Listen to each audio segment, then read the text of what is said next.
Assalamu alaikum guys, I'm Bilal Saeed and today I'm going to discuss the project budget. आज हम बात करेंगे कि हम जो है एक किसी भी प्रोजेक्ट के लिए बजट बनाना चाहते हैं तो उस बजट को हम किस तरह से बना सकते हैं, उसमें कौन कौन सी चीज़ें ऐड करनी है, ठीक है, और कौन कौन सी रिक्वायरमेंट होती हैं। तो इससे पहले बजट बनाने से पहले कुछ ऐसी चीज़ें हैं जिनको आपने पहले माइंड में रखना है, क्योंकि उनके बगैर हम बजट नहीं बना सकते। जैसा कि अब देखें कि हमने एक स्टेटमेंट होगी, जैसा कि जब हम रिसर्च करने के लिए कोई बजट पेश करते हैं तो उस वक्त तो हमारा एक अपनी स्टेटमेंट होती है जिसके अकॉर्डिंग हमने करना होता है। और जैसे देखें कि हम सपोज़ करें कि हमारे पास एक टॉपिक है, अगर तो पेपर में हमारे सवाल आ रहा है तो हमें एक टॉपिक गिवन होगा। अगर वो पेपर में नहीं आ रहा, यानी कि हमने रियल में प्रोजेक्ट बना रहे हैं, तब हमारे पास स्टेटमेंट अपनी होगी। जिस तरह कि हम कहते हैं 3 ईयर, हम कोई भी लिखते हैं कि 3 ईयर स्टडी ऑफ एनिमल, ठीक है। अब कोई भी हम एनिमल की स्टडी ले लेते हैं जो कि 3 साल की हम कहते हैं स्टडी है फॉर जीन, ठीक है। हम इस तरह कोई भी लिख लेते हैं कि हमने जो है वो उनके जीन एनालिसिस के लिए कोई भी जो है वो स्टडी करनी है।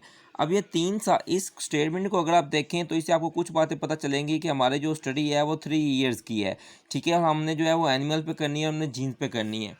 अब जब आपने बजट बनाना है तो आपने उसमें बजट में मेंशन करना है कि हमें कौन सी चीज़ कितने टाइम के लिए चाहिए। अब कुछ चीज़ें जो हम पहले से फिक्स रखते हैं, जैसे कि हमारे पास पेमेंट आती है। अब देखें, पहले हम पेमेंट की बात करते हैं कि हमारे पास पेमेंट किन किन चीज़ों की होगी। सबसे पहले हम जो है वो प्रिंसिपल की बात करते हैं जी। प्रिंसिपल इन्वेस्टिगेटर, ये प्रिंसिपल इन्वेस्टिगेटर जिसको हम जो है वो PI बोलते हैं, ठीक है। अब PI जो है इसकी जो हम सैलरी हमारे पास आती है वो आती है 80,000 पर मंथ हमारे पास आ जाती है। कि हमने अगर हमारे पास जो PI होगा, यानी कि जो मेन हमारे पास प्रिंसिपल इन्वेस्टिगेटर होगा, उसकी जो सैलरी है वो 80,000 पर मंथ होगी। उसके बाद जो इसका एक को होगा, ठीक है, को PI होगा, उसकी जो सैलरी होती है वो हमारे पास 50,000 होती है पर मंथ। अब दूसरी चीज़ ये होगी, ठीक है। अब कोज होते हैं, यानी कि ज़्यादा से ज़्यादा मैक्सिमम जो है वो 2 रखे जाते हैं, इससे ज़्यादा नहीं हो सकते। लेकिन ये भी हमारी लिमिटेशन होती हैं, हम इनके बारे में बात करेंगे कि हम कौन से कितने रख सकते हैं, या हमें सम टाइम कंडीशन दी जाती हैं, या जब हम रिसर्च प्रोजेक्ट में हमने देना है तो उस वक्त हमें उसको डिफेंड करना होता है कि हमने इतने क्यों रखने हैं, क्योंकि वो तो कहेंगे कि कम से कम रखें। चलें, तो अभी हम बात करते हैं इसका। उसके बाद हम बात करते हैं हमारे दूसरे लोगों के बारे में कि हमने अदर्स जो हैं उनको कितना कितना पे करना है, जिसमें हमारे पास कुछ आ जाते हैं PhDs, यानी कि हमारे पास ऐसे लोग जो PhD स्टूडेंट होते हैं, हम उनको कितना यहाँ पे जो है वो हम उनको कितना पे करेंगे। अब जो नॉर्मल में जो PhD स्टूडेंट होते हैं उनको 25 से 30 हज़ार पर मंथ पे किया जाता है। और इसके अलावा जो हमारे पास MPhil के स्टूडेंट होते हैं, अगर उनको रिसर्च में साथ में शामिल किया जाए तो उनको तकरीबन ये हमारे पास है फॉर PhD, ठीक है। और इसी तरह अगर हम MPhil की बात करें तो MPhil की हमारे पास तकरीबन हम उनको 10,000 टू 20,000 के अराउंड जो है हम उनको पे करते हैं फॉर अ मंथ। हम पर मंथ उनको इस लिहाज से पे करते हैं। और अगर हम कोई भी बैचलर का BS का स्टूडेंट जो है उसको उसके साथ ऐड करते हैं अपनी स्टडी में, तो उसके लिए हम जो है वो 5,000 जो है वो पर मंथ हम उसको पे करना होता है हमने। ये चीज़ें पहले आपको पता होनी चाहिए, क्योंकि जब आपने बजट बनाना है तो आपने देखना है कि मुझे कितनी हेल्पर की ज़रूरत है। मुझे एक हमारे मतलब हमें जो है को PI कितने चाहिए, हमें PhD के साथ कितने चाहिए, हमें MPhil के कितने बंदे चाहिए, और हमें BS के कितने बंदे चाहिए, और कितने सालों के लिए चाहिए, कितने मंथ के लिए चाहिए। हमें इन सब चीज़ों को पहले डिटर्मिन करना होता है, अच्छे से बताना होता है, ताकि हम उसको जो है वो काउंट कर सकते हो। ये पहले हमारे पास रिक्रूटमेंट आ जाती है, यानी कि हमने जो बंदे जो है हायर करने हैं। इसके बाद हमारे पास जो दूसरी मेन चीज़ आती है वो हमारे पास आ जाते हैं इक्विपमेंट्स के। अब हमने अपनी रिसर्च के लिए देखना होता है कि हमें कौन कौन से इक्विपमेंट्स जो हमें यूज़ करने हैं। अब इक्विपमेंट्स कई तरह के हमारे पास हो सकते हैं। अब जो हमारे पास परमानेंट जो इक्विपमेंट्स होते हैं उनकी जो कॉस्ट है वो कितनी होनी चाहिए, हमने उसका कैसे हिसाब रखना है। अब देखो, ऐसा ना हो कि आपका जो प्रोजेक्ट है, आपका प्रोजेक्ट सपोज करें हम कहते हैं कि 20 लाख का आपका प्रोजेक्ट है, और उसमें जो है आप कहते हैं कि मेरे जो है 10 से 15 लाख का मेरा जो है वो मेरे इक्विपमेंट्स हैं। तो आपका वो जो प्रोजेक्ट होगा वो बिल्कुल गलत होगा, ठीक है, उसको एक्सेप्ट नहीं किया जाएगा, क्योंकि वो हमें लिमिट देते हैं कि आपके जो इक्विपमेंट्स हैं उनकी जो टोटल कॉस्ट है, मतलब वो हमारे ओरिजिनल जो बजट है उसका 30% होना चाहिए, इससे ज़्यादा नहीं होनी चाहिए। यानी कि अगर आपकी वो कॉस्ट 30% से ज़्यादा हुई तो वो एक्सेप्टेबल नहीं होगी, ठीक है। तो इसलिए उनकी टोटल कॉस्ट आपके प्रोजेक्ट की कॉस्ट का 30% होना चाहिए, ये मैक्सिमम लिमिट है, इससे ज़्यादा हम नहीं जा सकते। जितने भी आपके पास इक्विपमेंट्स आएंगे उन सब की जो टोटल कॉस्ट है वो हमारे पास बजट का 30% होना चाहिए। Please keep it in your mind, क्योंकि आपने जब बनाना है तो आपने को जब एक क्वेश्चन दिया जाएगा तो उस वक्त आपने इसका ख्याल रखना है कि हमारा इक्विपमेंट जो है वो उससे ज़्यादा ना चला जाए, ठीक है जी। इसके बाद ये तो हमारे इक्विपमेंट्स की आ गई कि हमने उनकी डिटेल बतानी होती है। इसके लिए कोई चीज़ें होती हैं, यानी कि अगर आपकी इक्विपमेंट की जो वैल्यू है वो 0.1 मिलियन से ज़्यादा आ जाए तो उसके लिए आपने जो है एक मतलब वो उनको एक लिस्ट देनी पड़ती है आपको, जिसके अंदर जो है इनकी प्राइस वगैरह मेंशन होती है, यानी कि आपको डॉक्यूमेंटेशन करनी पड़ती है कि उसमें मेंशन करना होता है कि ये फ़लाँ जो है वो इतने रुपए की आएगी, ठीक है जी। उसके बाद हम बात करते हैं हमारा और क्या एक्सपेंसेस में होते हैं मेनली, ये हमारे पास उसके बाद आ जाता है ट्रैवल, ठीक है। अब देखें ट्रैवल की जो हमने करनी होती है, ट्रैवल दो तरह की हो सकती हैं। एक होता है हमारे पास जो फॉरेन टूर आता है, ठीक है, अगर आप बाहर का कोई टूर करना चाहते हैं, ठीक है, और दूसरा हमारे पास यानी कि ये हमारे पास फॉरेन टूर, हम इंटरनेशनल की बात कर रहे हैं, ठीक है, ये इंटरनेशनल लेवल, ठीक है। और दूसरा हम टूर की बात करते हैं जो कि हमारा विद इन कंट्री होता है, ठीक है, अपनी कंट्री के अंदर जो हमारे पास आ जाएगा, ठीक है। ये दोनों हमारे पास आते हैं, लेकिन इनकी हमने कॉस्ट जो है वो अलग अलग ऐड करनी होती है, ठीक है, इसको इसके साथ मिक्स नहीं करना होता। अब इंटरनेशनल जो होता है, इंटरनेशनल के लिए हम कितना मैक्सिमम ले सकते हैं, जब आपने लिखना है तो उसके लिए हमारे पास इंटरनेशनल का जो हमारे पास हमारे पास जो किराया है, ठीक है, एयर फेयर हमारे पास आ जाता है, उस वो हमारा मैक्सिमम जो है वो 2 लाख हो सकता है, 2 लाख से ज़्यादा नहीं होना चाहिए। अगर इससे ज़्यादा होगा तो भी आपका ये प्रोजेक्ट है वो एक्सेप्ट नहीं होगा। इसके बाद अगर आप सपोज करें कि आप कोई कॉन्फ्रेंस अटेंड करने जाते हैं तो कॉन्फ्रेंस की जो रिजर्वेशन होती है समटाइम जो पेड होती हैं, तो वो हमारे पास मतलब 500 USD जो है वो आ जाती है। ये हम इतना उसके अंदर मेंशन करते हैं अगर वो आपके प्रपोजल के लिए ज़रूरी हैं तो, अदरवाइज़ आपने उसमें मेंशन नहीं करनी होती। उसके बाद अकोमोडेशन जो उसमें होती है आपको $100 जो है USD पर डे के हिसाब से अकोमोडेशन आपने उसमें मेंशन करनी है कि अगर आपकी वो 4 दिन की है, 5 दिन की है, 1 दिन की है, ठीक है, तो आप उसमें ये मेंशन करेंगे कि इतना मेरा उसके एक्सपेंचर आ रहे हैं। तो ये वो चीज़ें आ गई। अब इसके बाद हमारे पास एक जो चीज़ होती है वो सबसे हमारे पास आ जाते हैं इंडिपेंडेंट कॉस्ट, IDC हम इसको बोलते हैं, ठीक है, या हम इसको ओवरहेड चार्जेस का भी नाम दे देते हैं, ठीक है। अब जो ओवरहेड हमारे पास है, यानी कि बहुत सारी चीज़ें ऐसी होती हैं जिनको हम मेंशन नहीं कर सकते होते, ठीक है, तो उनके लिए हमें अलग से हम करते हैं। अब वो हम इनडायरेक्ट भी इसको बोलते हैं, क्योंकि ये जो बाकी हमारे पास ये हमने सारा निकाला है, ये हमारे पास डायरेक्ट कॉस्ट है हर चीज़ की, लेकिन इसके अलावा हमारे पास इनडायरेक्ट कॉस्ट आती है, ठीक है, वो हमारे पास उसको हम देते हैं ओवरहेड का नाम देते हैं। ये मैक्सिमम 20% हो सकती है, यानी कि जितनी आपकी टोटल कॉस्ट बनेगी उसका 20% जो है वो इनडायरेक्ट कॉस्ट आपकी होती है। इसमें आपने कोई देखें कि आपने कॉपीज़ करवानी है, ठीक है, आपने अगर डाटा को सेव रखना है, डाटा को मेंटेन करना है, और जो है इसके अलावा आपने कोई डाटा परचेज़ करना पड़ा उसके लिए आपको, तो वो सारी चीज़ें आपकी इसके अंदर आ जाती हैं, तो उसके लिए हमने 20% जो है वो रखना होता है। इसमें मैक्सिमम जो ऑडिट होता है उसकी 5% होती है, और बाकी हमारे पास जो है 20% है, इसके अंदर अंदर हमने रखना होता है। तो ये वो चीज़ें हैं जिनको आपको पहले माइंड में होना चाहिए। इसके बाद अब हम बात करते हैं कि हमने प्रोजेक्ट को बनाना कैसे होगा। जब अगर आपको ये चीज़ें आती होंगी तो आपको कोई भी स्टेटमेंट दी जाएगी तो आप इजीली इसके अकॉर्डिंग बना सकेंगे।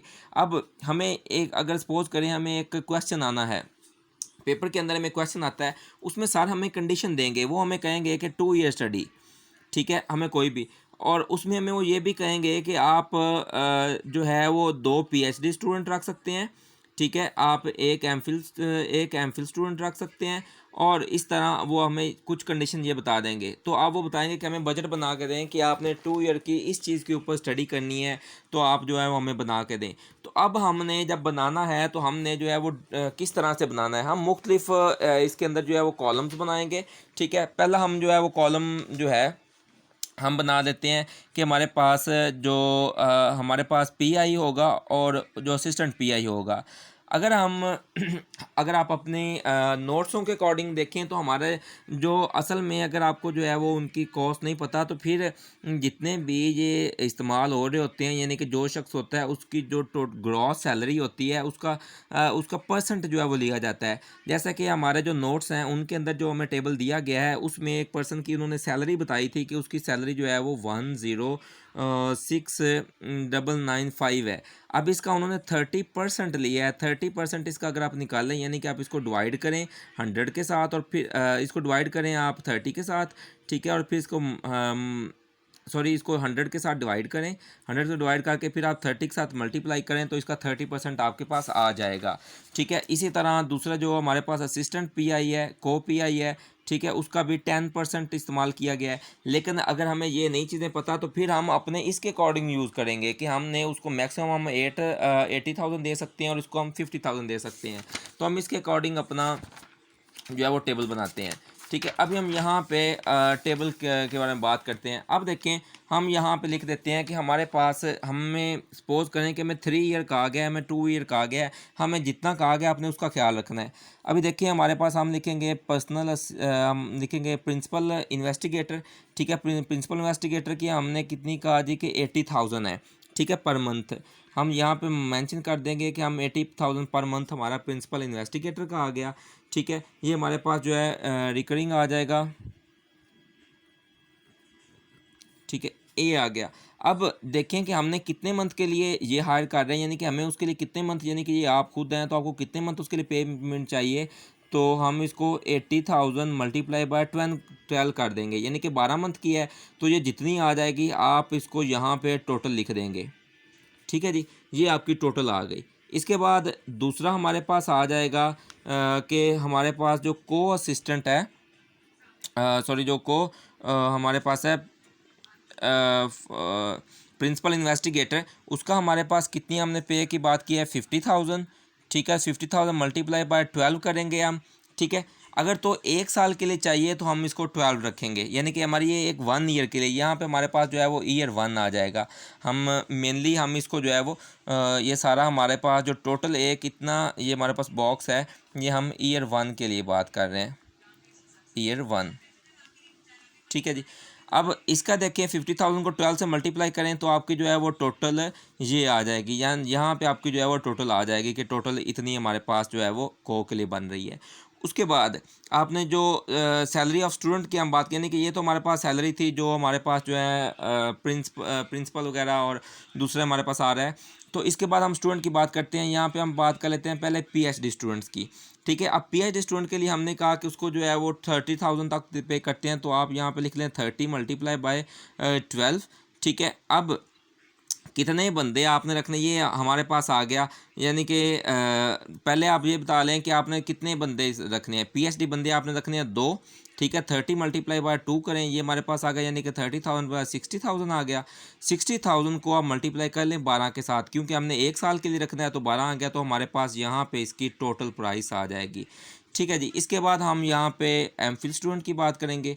ये हमारे पास एमफिल स्टूडेंट आ जाएंगे।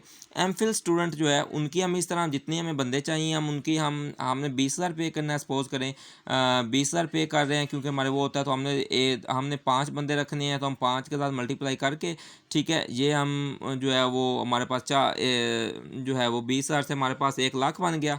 ठीक है, तो 1,00,000 को हम जो है वो 12 के साथ मल्टीप्लाई कर देंगे तो ये हमारे पास टोटल जो है वो 12,00,000 आ जाएगी, जो कि हमारे इसमें आ जाए, इसके लिए आनी है। अब इसके बाद हमने देखना होता है इक्विपमेंट्स के लिए कि हमें कौन कौन से आलात चाहिए। ठीक है, उसके लिए हमें कितना हमें जो है वो करना है। अब वो मेंशन करें कि हमें ये वाली मशीन चाहिए, जैसे कि हम माइक्रोटोम कहते हैं। ठीक है, हम कहते हैं कि हमें एक कंप्यूटर चाहिए, हमें केमिकल चाहिए, हमें एंटीबॉडीज चाहिए, हमें ये चाहिए। आप सारी चीज़ों को मेंशन करें, उनकी प्राइस लिखते जाएँ कि ये 1,00,000 की है, 2,00,000 की है, ये 5,00,000 की है, ये इतने का है, उनको टोटल लिख दें। उसके बाद हमारे पास आ जाते हैं कि कुछ दूसरे हमारे पास आ जाते हैं अगर आपको किसी और की ज़रूरत है, जैसे कि आपने देखो हम एनिमल पे कर रहे हैं। अब एनिमल के लिए, एनिमल की देखभाल के लिए हमें एक कीपर की ज़रूरत है। ठीक है। अब कीपर को आपने 20,000 रुपये, हम कह लेते हैं कि हम उसको 20,000 रुपये पे करते हैं, क्योंकि वो आप इस लिहाज से पे करेंगे, तो वो हमें कितनी देर के लिए ज़रूरत है, 12 महीनों के लिए, तो हम वो कर देंगे। अब ये हमारे पास 1 ईयर आ गया। इसके बाद हम ईयर 2 की बात करेंगे। यहाँ पे हमारे पास आ गया जी ईयर 2। तो यहाँ पे भी हम इनकी कॉस्ट इतनी लिखेंगे, इन टोटल दोनों को जमा कर लें, यानी कि सपोज करें कि ये हमारे पास था 5 लाख, ये हमारे पास है जी 5 लाख इसका बना, और 5 लाख हमारे पास इसका 10 लाख आ गया। तो हम ईयर 2 में भी यहाँ पे 10 लाख जो है वो इन दोनों की कॉस्ट रखेंगे कि हमें इन दोनों की जो हमें पे है वो 10 लाख हमारे पास ईयर 2 में आएगी। इसी तरह हम ईयर 3 की बात करते हैं, तो हमारे पास 10 लाख जो है, ये 10 लाख हमारे पास इसमें फिर भी आ गई। ओके, उसके बाद पीएचडी की इस तरह काउंट कर लें कि हमारे पास पीएचडी के हम सपोज करते हैं कि हमारे पास 3 लाख है, तो 3 लाख ये हो गई। उसके बाद ईयर 2 में भी हमारे पास 3 लाख, ठीक है, और ईयर 3 में भी हमारे पास 3 लाख आ गई, ये हमारे पास आ गई। इसके बाद एमफिल के स्टूडेंट की जितनी आपको रिक्वायर है, यानी कि है तीनों में है तो आप तीनों में लिखें। अगर आपको है कि हमने पहले में सिर्फ डाटा कलेक्शन के लिए इस्तेमाल किया उनको, या किसी एक के लिए इस्तेमाल किया, तो बाकी में उनको मेंशन ना करें। तो यानी कि यहाँ पे आप लिख दें, इसकी सपोज करें 2 लाख है तो आप 2 लाख इधर लिख दें, और इधर 2 लाख जो है वो इधर लिख दें। इधर आप अगर नहीं है तो रहने दें, अगर है तो यहाँ पे लिखें। इस तरह जो कीपर था, एनिमल कीपर है। अब देखें, आपने डाटा कलेक्शन करना है 1 साल के लिए, सैम्पलिंग आप करते हैं, उसके बाद आपने उसको एनालाइज करना है, उसको आपने फिर राइटिंग करनी है। तो आप कीपर को आपने 3 साल थोड़ा इस्तेमाल करना है, तो उसको आपने अगर 1 साल इस्तेमाल किया है और उसके जो है 1 लाख रुपया बना है, तो आप वो लिखें, बाकी उसको खाली छोड़ दें। अब इसी तरह आप इनको टोटल कर लें। जब आप इनको टोटल कर लें, सपोज करें ये हमारा बन गया 50 लाख, ठीक है, ये टोटल हमारा आ गया। अब अभी हमारी एक चीज़ रहती है, वो हमारे पास है ओवरहेड चार्जेस। वो हमने करने हैं 15%, आप 20% से बिलो हमने करने हैं, तो इसका 15% निकालना है। 50,000 है, ठीक है, 50 को डिवाइड करें 15 पे और मल्टीप्लाई कर दें 100 के साथ, तो ये इसके जितने भी आएंगे, यानी कि हम इसका सपोज करें, हम वो हमारे पास आ जाते हैं 15 लाख रुपया, ठीक है। आप 15 लाख आ जाएगा, इसको 15 लाख को 50 लाख के अंदर ऐड करें और ये बन जाएगा 65 लाख, ठीक है, और टोटल हमारा जो प्रोजेक्ट है वो 65 लाख आ जाएगा। So this is something about your project. इसी तरह ये हमारे जो नोट्स हैं, इनमें भी सेम यही चीज़ दी गई है। आप देख सकते हैं कि ये हमारे पास पीआई के हैं, उनकी ग्रो इसी तरह लिखी हुई है, 12 महीनों की पे लिखी हुई है, इसकी 12 महीनों की पे लिखी हुई है, टोटल इनकी इतनी बन रही है। ये ईयर 2 की है, ये ईयर 3 की है, और टोटल इनकी यानी कि 3 ईयर्स की इतनी बन रही है। इसी तरह ये हमारे पास पीएचडी स्टाफ की है, ठीक है, और इसमें उन्होंने ये एनिमल कीपर को भी लिखा हुआ है, रखा हुआ है, असिस्टेंट जो है उनको रखा हुआ है, यानी कि कौन से असिस्टेंट जो उन्होंने रखे हैं वो उन्होंने साथ में मेंशन कर दी है कि उसे पता चल जाता है ये असिस्टेंट उन्होंने रखा हुआ है। अब इसके बाद हमारे पास ये केमिकल्स आ रहे हैं, इन केमिकल्स को उन्होंने लिखा है, साथ में कीमत लिखते गए हैं, कितनी कितनी कीमत है। उसके बाद ये देखें, ये एनिमल कीपर अब यहाँ पे है, नीचे उन्होंने उसमें नहीं लिखा, ठीक है, क्योंकि 3 लाख एनिमल कीपर का था, 3 लाख असिस्टेंट का था। अब यहाँ पे सिर्फ 3 लाख है, क्योंकि एनिमल कीपर उन्होंने आगे 2 सालों में नहीं रखा। अब ये टोटल इनका बना है, ये बिल बन गया, इसके ये बना है टोटल, ठीक है। इस टोटल, ये टोटल है, इस टोटल के अंदर अभी ये देखिए ओवरहेड 15% जो है उन्होंने अलग किए, इसका 15% निकालें तो ये बनेगा, जैसे मैंने तरीका बताया निकाल लें। इन दोनों को मल्टीप्लाई, इन दोनों को जमा करके उनका जो टोटल ग्रैंड हमारे पास आती है वो ये आ जाती है। आपने ये याद रखना है कि ओवरहेड को हमेशा ग्रैंड टोटल से पहले लिखना है, इसको ऊपर के अंदर जो है आपने काउंट नहीं करना। सो बहुत शुक्रिया। अगर कोई चीज़ ना समझ आए तो आप कमेंट के अंदर पूछ सकते हैं।